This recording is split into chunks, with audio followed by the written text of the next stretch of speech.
Anton, okay ka lang? Bakit ka tumayo?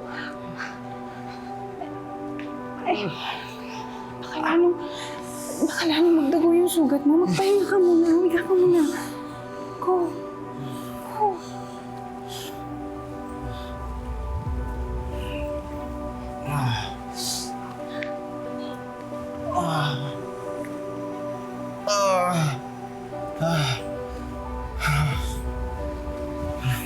Hindi ka pa magaling, Anton.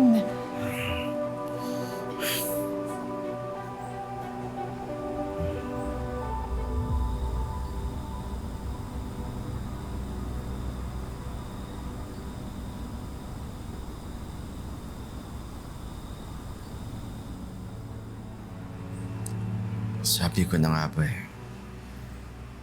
kahit kailan, hindi ka aalis sa tabi ko. Anton. Mahal na mahal kita. Melly.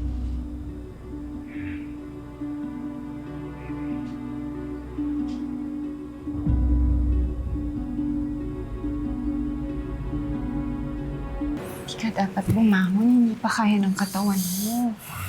Lalo na yung sugat mo dito. Ito yung pinakamalalim. Si Melly. Huwag mo na siyang intindihin. Magpagaling ka muna.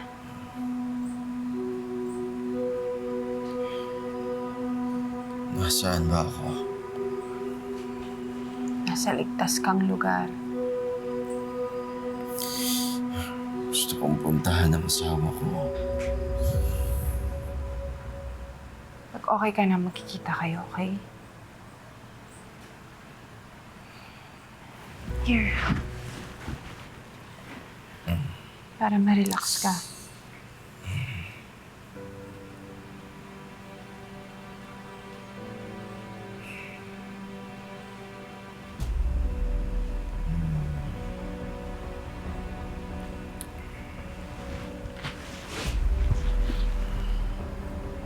Relax, Anton.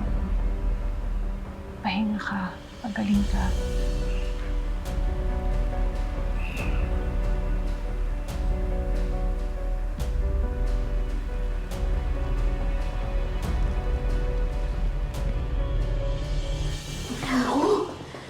Buisit talaga yung sister-in-law mo. At saka isama mo rin yung asawa niya, ha? That loser with no hair na itago natin sa pangalang hair losser. Mga buisit sila. Ang dami nilang oras, ha? Pumunta pa talaga sila dito para lang pagbintangan ka at manggulo. Alam mo, sa totoo lang, Glenn, nahihiya na ako sa'yo. Saka sa mga kapitbahay mo, kasi simula nang tumira ako dito, parang biglang gumulo. Uy, wala kang kasalanan. Buisit lang talaga yung mag-asawa na yun. Ayoko na silang isipin. Basta si Anton pa rin ang priority ko. Oo nga pala. Wala pa bang mga update galing sa SIU? Si Anton pa rin ang sinisisi nila sa kasalanan na ginawa naman ni Brendan. Dapat talaga mahuli na yung walang hiyang yan. Hindi ako papayag na gawin nila to kay Anton.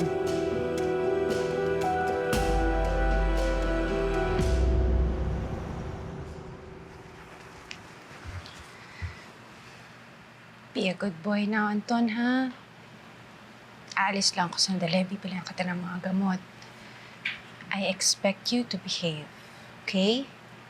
Hindi maganda yung ginawa mo kagabi. Anyway, mabilis lang naman ako. Sige na.